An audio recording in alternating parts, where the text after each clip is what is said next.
오늘 우리에게 주신 하나님 말씀 느헤미야 1장 1절에서 11절 교독하겠습니다.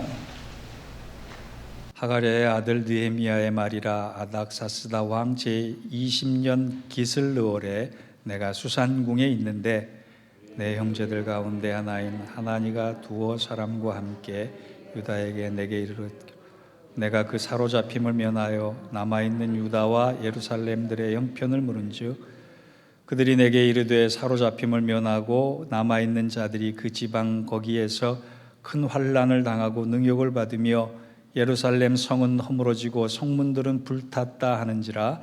내가 이 말을 듣고 앉아서 울고 수일 동안 슬퍼하며 하늘의 하나님 앞에 금식하며 기도하여 이르되 하늘의 하나님 여호와 크고 두려우신 하나님이여 주를 사랑하고 주의 계명을 지키는 자에게 언약을 지키시며 긍휼을 베푸시는 주여 간구하나이다. 이제 종이 주의 종들인 이스라엘 자손을 위하여 주야로 기도하오며 우리 이스라엘 자손이 주께 범죄한 죄들을 자복하오니 주는 귀를 기울이시며 눈을 여시사 종의 기도를 들으시옵소서. 나와 내 아버지의 집이 범죄하여 주를 향하여 크게 악을 행하여 주께서 주의 종 모세에게 명령하신 계명과 율례와 규례를 지키지 아니하였나이다. 옛적에 주께서 주의 종 모세에게 명령하여 이르시되 만일 너희가 범죄하면 내가 너희를 여러 나라 가운데 흩을 것이요 만일 내게로 돌아와 내 계명을 지켜 행하면 너희 쫓긴 자가 하늘 끝에 있을지라도 내가 거기서부터 그들을 모아 내 이름을 두려고 택한 곳에 돌아오게 하리라 하신 말씀을 이제 청하건대 기억하옵소서. 일찍이 큰 권능과 강한 손으로 구속하신 주의 종들이요 주의 백성이니이다. 함께 읽겠습니다. 주여 구하오니 귀를 기울이사 종의 기도와 주의 이름을 경외하기를 기뻐하는 종들의 기도를 들으시고 오늘 종이 형통하여 이 사람들 앞에서 은혜를 입게 하옵소서 하였나니 그때 내가 왕의 술 맡은 관원이 되었느니라. 아멘. 이는 하나님의 말씀입니다. 우리 옆 사람과 인사 나누길 원합니다. 집사님에게 또 권사님에게 직분 붙이셔서 당신에게 평화가 있기를 바랍니다. 이렇게 당신에게 평화가 있기를 축복합니다.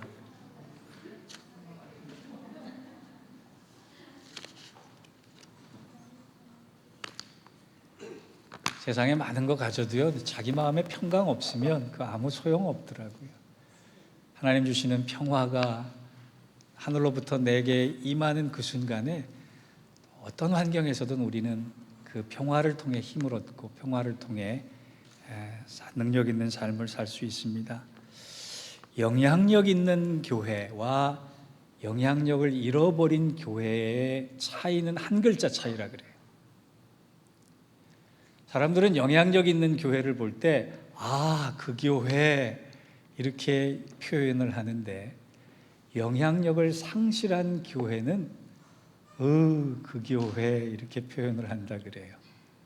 아와 의의 차이가 그렇게 다르다는 겁니다. 우리 교회가 그 교회가 될지 그 교회가 될지 그거는 아직 모르겠습니다만 바라기는 그 교회가 되어야 되지 않겠습니까? 교회를 조금이라도 걱정하시는 분이라면 한국 교회와 또 미국 교회, 이민 교회의 미래가 만만치 않은 현실에 놓여 있다. 이것을 잘 알 것입니다. 앞으로 미래적 상황은 교회가 선교를 하거나 전도를 하기에 더욱더 어려워질 것이라고 하는 게 보통 추측이고 예측입니다. 최근 가장 수치스러운 충격적인 통계가 하나 나왔는데 우리 교회가 속해 있는 교단과 같은 뿌리인 한국의 대한예수교 장로회 통합 측 2018년 결산 보고서에 따르면 한국 전체 국민 중 성인, 즉 18세 이상의 기독교인의 비율이 21%라 그래요. 생각보다 많이 나왔네 그러실 수 있겠지만 무려 6%나 감소한 것입니다. 전체 국민에서 6%가 감소했으니까 그 숫자가 만만치 않은 겁니다. 또 하나, 전체 국민 중에 청소년 기독교인의 비율이 3.8%입니다. 100명 중에 4명이 예수 믿는다라고 하는 거예요. 우리 미래의 자녀 세대들이 얼마나 선교의 사각지대에 놓여 있는지 아시겠습니까? 그런가 하면 통합교단 내에 성인 중에, 전체 성인 중에 청년들이 차지하는 비율은 2.2%입니다. 97%가 40대 이상이 되는 거예요. 한국교회의 고령화 추세, 이민교회의 고령화 추세는 심각할 정도의 우려를 낳고 있고 10년 후의 교회의 모습은 어떨까라고 하는 것, 그것은 우리가 깊이 한번 돌아봐야 할 줄 압니다. 한국교회는 1960년대에 연 10만 명씩 성장을 했다고 합니다. 1970년대에는 연평균 20만 명씩 성장했다고 합니다. 1978년도에부터는 연 100만 명씩 급성장을 하다가 12년이 지난 1990년부터 마이너스 감소세로 돌아섰는데, 여러분 왜 10년의 간격을 두고 그렇게 급성장하던 교회가 마이너스 감소세로 돌아섰을까요? 이제 더 이상 전도할 대상이 없어졌기 때문일까요? 결코 아닙니다. 양적인 팽창과 수적인 증가와 더불어서 교회가 더 이상 사회로부터 교회가 아니다라고 인정받았기 때문에 그래요. 멀쩡히 십자가 달고 예배드리고 건물이 있어도 사회상 사람들은 더 이상 교회를 교회로 보지 않는다라고 하는 거예요. 원인은 여러 가지로 찾아볼 수 있겠지만 교회가 교회답지 않고 그리스도인이 그리스도인답지 않다라고 하는 것, 세상과 교회가 다를 바 없다라고 하는 그 차이가 더 이상 선교도 전도도 교회에 머무를 이유도 없게 됐다는 것입니다. 그래서 주님의 말씀이 생각이 납니다. 마태복음 5장 18절 말씀처럼 소금이 맛을 잃으면 아무 쓸데없어 밖에 버려져 사람들에게 밟힐 뿐이다. 예수 믿기 때문에 의를 위해서 밟히는 것이 아니라 그 고유한 그리스도인의 맛을 잃어버렸기 때문에 밟히는 것이 우리의 모습이 아닐까 생각합니다. 이것은 한국교회도 그렇고 미국교회도 그렇고 유럽교회도 그렇고 이민교회도 그렇고 다 그런 상황입니다. 여러분, 우리 교회라고 예외겠습니까?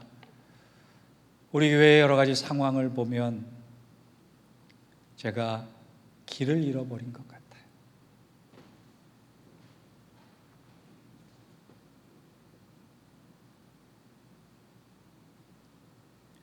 복음의 능력을 놓쳐버린 것 같고, 우리 결의에 차서 꿈꾸며 하나님 앞에 결단했던, 고백했던 그런 모습으로 교회의 모습을 드리지 못해서 담임 목사 입장에서 몹시 크게 괴롭고 힘이 듭니다. 그런데 한편으로 생각하면 여러분, 길을 잃어버렸기 때문에 이제 제대로 된 길을 찾을 수도 있다라고 하는 믿음의 소망도 가져야 합니다. 이 모든 기독교의 상황들, 이 모든 교회의 상황들, 가장 먼저 교회를 바르게 이끌지 못한 목사의 문제요, 두 번째는 하나님의 뜻과는 거리가 멀게 살고 있는 그리스도인의 문제다, 이렇게 생각을 합니다. 여러분, 가나안 성도라고 하는 말씀, 이야기, 단어를 들어보셨죠? 교회를 떠나서 어느 교회에 다닐지, 어떤 교회에서 그 신앙생활할지 떠돌고 있고 정착하지 못해서 힘들어하는 사람들을 가나안 성도다, 교회를 안 나가는 성도다, 이렇게 얘기를 해요. 이제 가나안 성도라는 말이 한풀 꺾였습니다.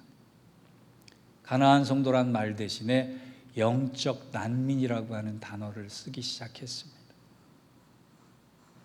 이제 비참한 수치스러운 이런 교회의 현실 앞에 우리가 어떻게 해야 할 것인가?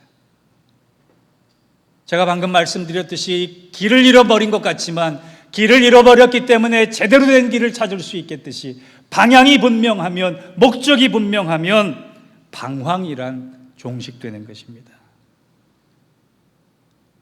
우리 교회뿐만이 아니라 이 시대의 교회를 살릴 수 있는 가장 신앙적인 급선무가 무엇일까? 오늘 본문은 세 가지를 얘기합니다. 본문이 들어있는 느헤미야에서 주제는 성전과 성벽 재건을 통한 하나님의 언약의 갱신이에요. 이스라엘 백성들이 하나님을 떠났습니다. 이스라엘 백성들이 하나님을 멀리했습니다. 이스라엘 백성들의 죄로 말미암아 하나님께서 징벌하셨습니다. 그래서 포로가 됐어요. 하나님과의 약속과 계약이 끊어진 그 상황. 우리가 얘기하면 하나님과 나와의 사랑의 관계가 끊어졌다라고 했을 때 가장 먼저 시급히 해야 할 것은 성벽과 성전의 재건이고, 그 성벽과 성전의 재건을 통해서 하나님과의 언약이 새로워지는 갱신이 있어야 한다. 그것이 바로 느헤미야서의 주제입니다. 포로기에 목적을 잃어버리고 신앙적인 유리와 방황 속에 있는 이스라엘 백성들을 향해 하나님께서 무엇을 요구하시는가? 그것이 이 시대의 교회, 우리 교회를 향한 하나님의 요구가 아닐까 생각합니다. 여러분, 느헤미야의 이름은 하나님께서 위로하시다라고 하는 굉장히 좋은 이름이에요. 하나님께서 위로하신다는 거예요. 우리도 하나님의 위로가 있어야 합니다. 우리도 하나님의 은혜가 있어야 합니다. 우리 삶에 하나님의 위로가 있을 때 우리는 어떤 상황이든 새 힘을 낼 수 있는데, 그 하나님의 위로는 어떤 방식으로 오는가? 오늘 본문 1장 1절에서 11절까지는 세 가지를 얘기합니다. 첫째, 하나님의 위로는 나부터 철저한 회개를 하겠다는 결단 속에 임한다라고요. 제가 아까 말씀드렸죠. 1978년 동안에는 8년대까지는 100만 명씩 성장하는 한국교회가 있었다라고요. 초기에 돌아보면 한국교회 역사에 1907년 평양 대부흥운동을 통해 영적 각성이 일어나고 교회의 대사회적 영향, 대역사적 영향력이 크게 확대됐을 때 가장 먼저 일어났던 것은 회개운동이었습니다. 하나님의 역사가 일어나는 그 현장의 가장 큰 첫걸음은 교인들의 통회하는 눈물이었다는 거예요. 1907년에 그 일이 일어났기 때문에 100년이 지난 2007년에 평양 대부흥운동 100년 기념, 100주년 기념 대부흥 집회가 일어났습니다. 의미는 굉장히 좋았습니다. 그런데 사회도 교회도 그 집회를 주목하지 않았습니다. 아무런 열매가 없었습니다. 왠지 아세요? 그 차이가 뭔지 아세요? 1907년에는 통회하는 눈물이 있었는데 2007년의 한국교회에서는 통회하는 눈물이 없었다는 겁니다. 오늘 본문 3절과 4절을 보세요. 그들이 내게 이르되 사로잡힘을 면하고 남아있는 자들이 그 지방 거기에서 큰 환난을 당하고 능욕을 받으며 예루살렘 성은 허물어지고 성문들은 불탔다 하는지라 내가 이 말을 듣고 앉아서 울고 수일 동안 슬퍼하며 하늘에 하나님 앞에 금식하며 기도하며 무너진 성벽을 재건하기 위해서 52일 만에, 그것도 그렇게 빠른 시간에 놀라울 만한 역사를 이루고 하나님 언약의 재갱신을 이뤘던 느헤미야의 첫 출발은 통회하는 눈물이었다는 거예요. 예루살렘 성이 무너지고 예루살렘 성문이 불타고 예루살렘에 있는 백성들이 피폐한 모습에 떨어가 있을 때 그 말을 듣자마자 느헤미야가 한 것은 하나님, 이게 내 죄입니다. 하나님, 내 죄 때문입니다. 통회하는 눈물을 흘렸다라고.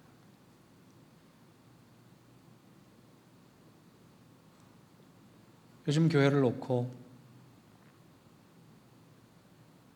저부터 통회하는 눈물을 흘리지 않으면 안 된다라고 하는 각성을 갖고 있습니다.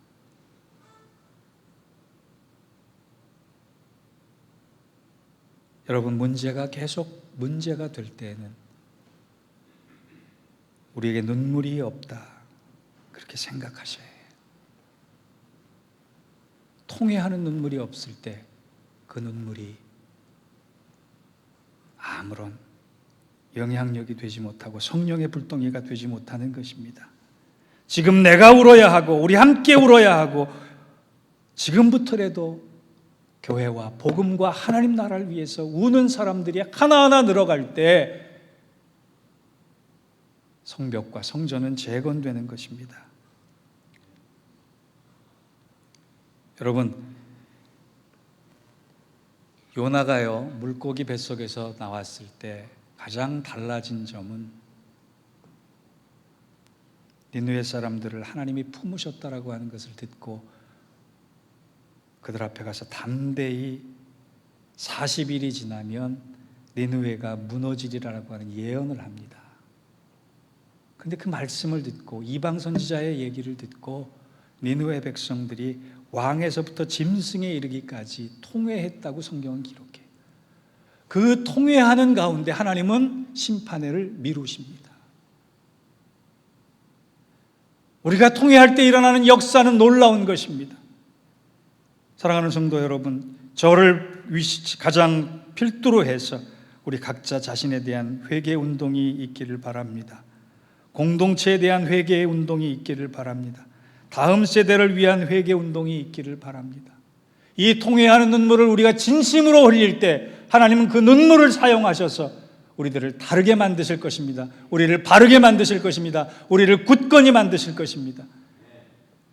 저는 아이들에게 가장 미안해요.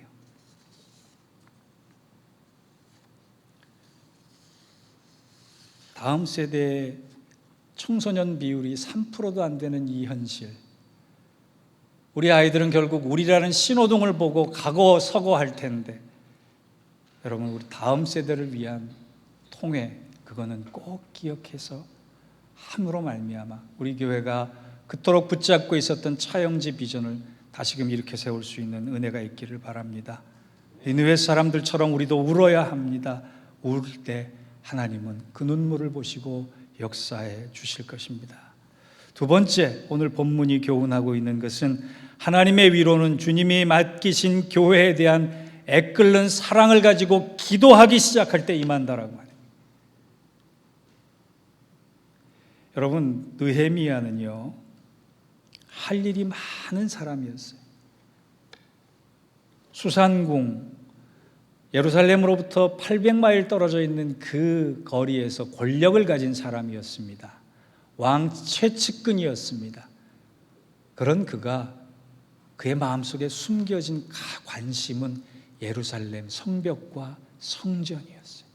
건물이 아니라 하나님이 임재하시는 그곳, 하나님과의 언약이 있는 그곳, 그것이 그의 인생의 모든 목적이었고 관심이었습니다. 여러분, 사랑은 관심입니다. 관심이 없다는 건 사랑하지 않는다는 거예요. 하나님이 우리를 사랑하시기 때문에 우리에게 모든 관심을 맞추듯이 우리도 교회에 대한 관심을 새롭게 해야 합니다. 여러분, 직장을 다 관두고 장사 그만두고 다 매일 나와서 저와 함께 있자라고 하는 얘기가 아니라 그 사랑의 관심이 기도가 되는 것이고 기도가 하나님 역사의 출발이 되는 거예요. 교회를 향해 관심을 가지고 교회를 향해 기도할 수 있는 사람, 회개가 있고 그 다음 기도가 있다면 그 얼마나 든든한 하나님의 역사의 중심에 서겠습니까? 느헤미야를 보세요. 오늘 본문에 보면 하나님 주를 향하여 주께서 주는 그의 대목에서 하나님에 대한 관심, 하나님에 대한 목적, 하나님에 대한 의지를 결코 놓치지 않기 위해서 그가 얼마나 애쓰고 주목했는지 우리는 중요한 대목마다 빠지지 않고 등장하는 그의 기도를 통해 알 수가 있습니다. 상황은 우리 마음대로 되지 않을 때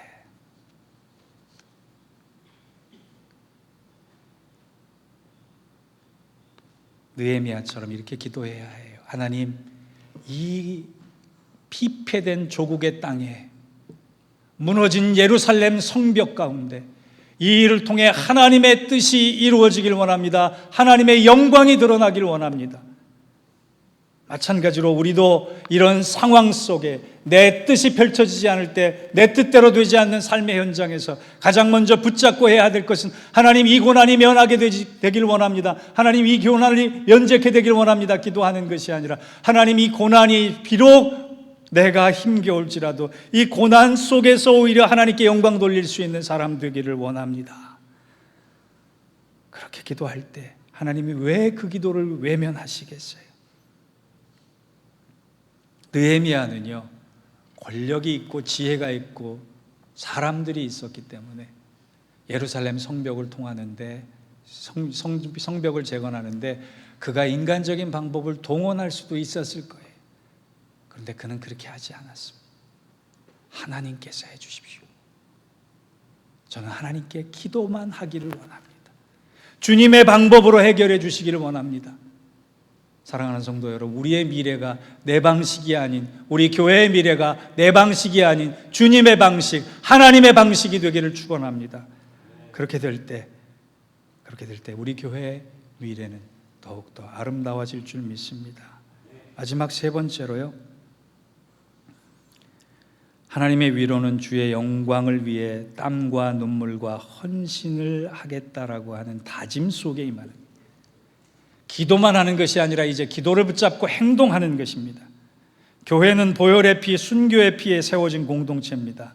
어느 교회건 간에 목사의 땀이 있고 눈물이 있고 피가 있고 희생 어린 성도들의 피가 땀과 눈물이 있는 교회가 바르게 크는 교회입니다. 교회는 예수님의 십자가의 보혈의 피입니다. 스데반의 순교의 피입니다. 사도 바울의 눈물과 땀입니다. 한국 교회도 선교사의 피가 있었고 땀이 있었습니다. 우리 교회도 땀이 있어야 합니다. 눈물이 있어야 합니다. 피 같은 눈물이 있어야 합니다. 요즘은요, 제가 보기에 열정은 있는데 순종이 없는 그리스도인들이 많아지고, 또 마지못한 순종은 있는데 열정은 없는 사람들이 늘어가고요, 대부분의 사람들은 열정도 없고 순종도 없는 경우를 봅니다.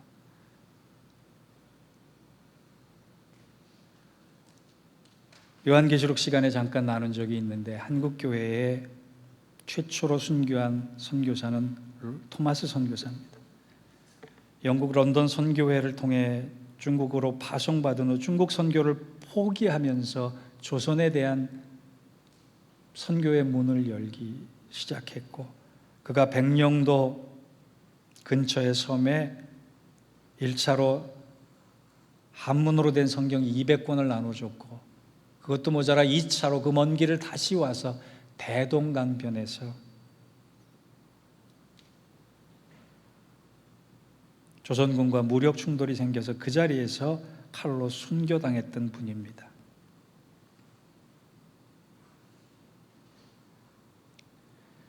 그때 조선군 군인 중에 박춘권이라고 하는 사람이 있었는데, 박춘권이 칼을 뽑아들어서 이 토마스 선교사의 목을 뱁니다. 여러분, 군인이 무장한 칼을 가지고 내 목을 베려고 할 때 여러분 하실 수 있는 일이 뭐겠어요? 그 먼 이국 땅에서 토마스 선교사가 두 손을 모아 기도한 후에 마지막으로 자기 품에 있었던 성경책을 꺼내어서 자기를 죽이려고 하는 박춘권한테 내밉니다. 그리고 이렇게 기도합니다. 하나님, 이 사람이 자기의 하는 일을 모르오니 이 사람의 죄를 용서하여 주옵소서. 조선 땅에 뿌린 복음의 씨앗이 헛되지 않도록 내 영혼을 받아주옵소서. 그렇게 기도했다고 훗날 전해져 옵니다. 토마스 선교사님을 통해 전달된 성경 200권은 평양의 유력한 신앙 가문을 회개시켰고 교회들이 세워지게 되는 역사의 초석이 됩니다. 하나님의 섭리는 참 묘해서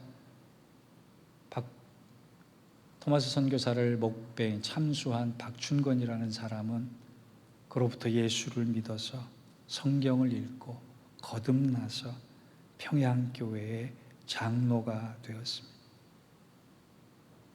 한 사람의 피, 한 사람의 눈물. 하나님은 결코 헛되이 만들지 않으세요. 온 이스라엘 백성들이 하나님을 떠나 있을 때 하나님은 느헤미야 한 사람을 통해서, 한 사람의 통회와 한 사람의 눈물의 기도와 한 사람의 희생과 헌신을 통해서 온 백성을 다시 계약의 백성으로 만들어 놓는 그러한 일들을 이루어 가십니다. 제가 여러분 질문 하나 할게요.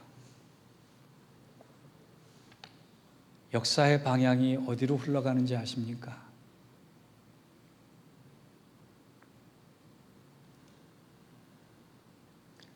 하나님의 역사가 어느 방향으로 흘러가는지 아십니까?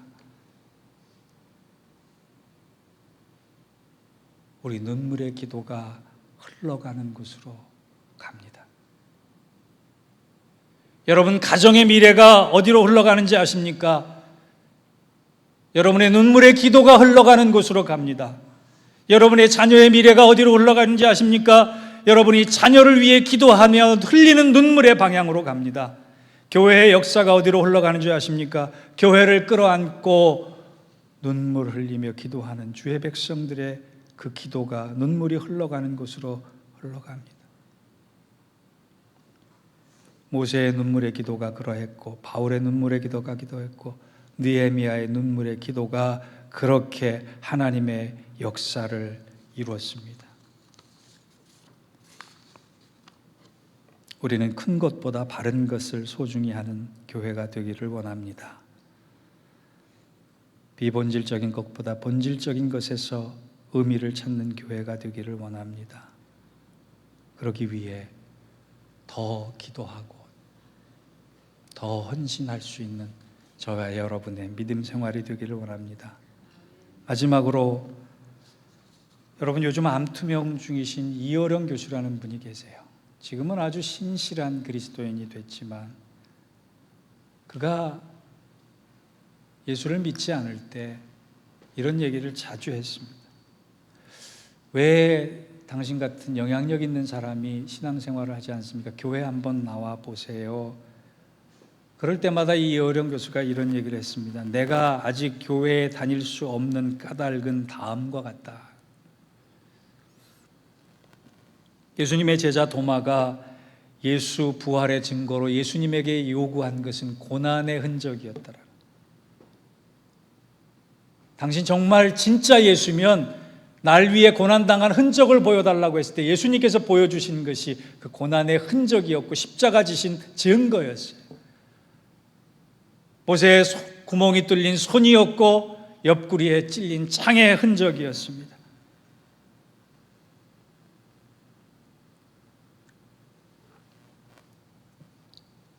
예수님께서 고난과 아픔의 상처를 보여주셨듯이 교회가 세상에 보여주어야 할 증거가 화려함이 아닙니다. 세상과 같은 물질이 아닙니다. 고난의 흔적입니다. 예수를 믿기 때문에, 진리 때문에 고난당한 흔적, 시대의 아픔에 동참한 상처 자국, 세상을 살리기 위해 스스로 당했던 희생의 흔적들, 이러한 자국과 흔적들이 많으면 많을수록 그 교회는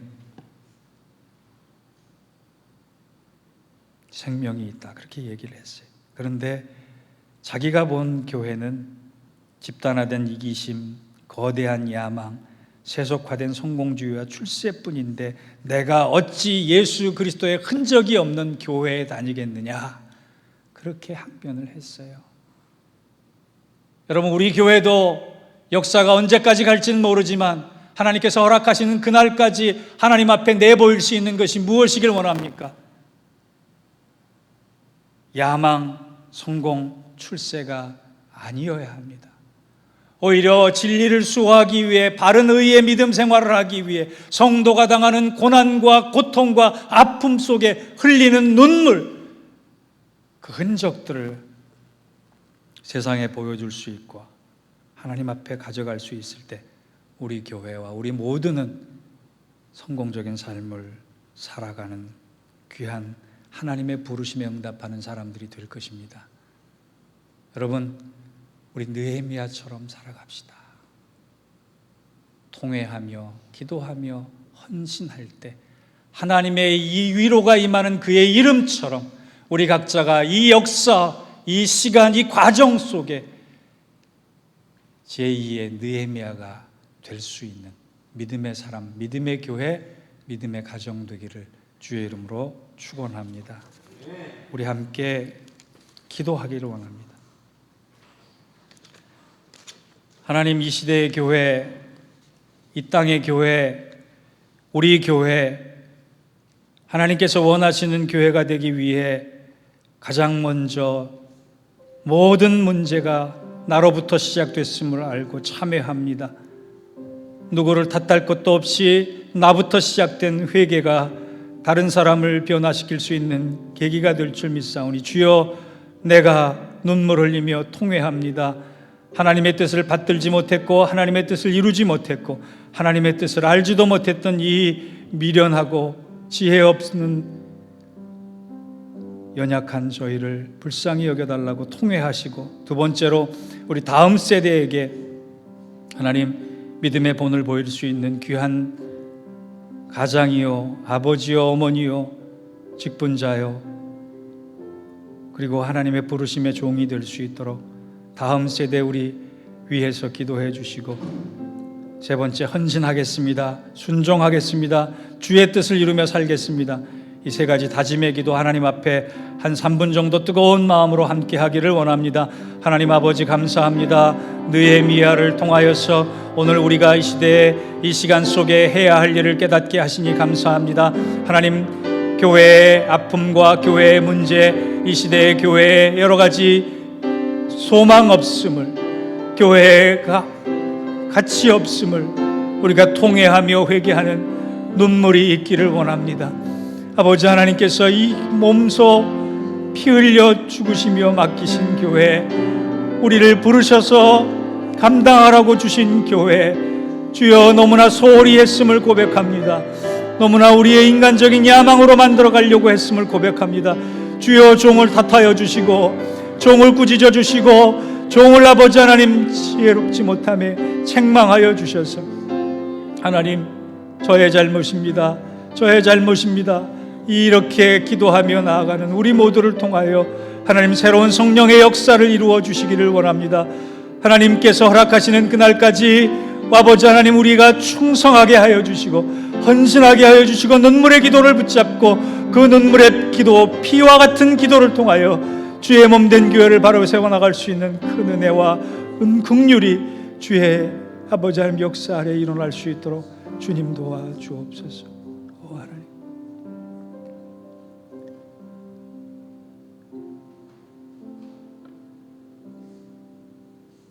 하나님, 지도자이고 부름받은 아비로서의 종을, 미련하고 부족한 종을 꾸짖어 주시고,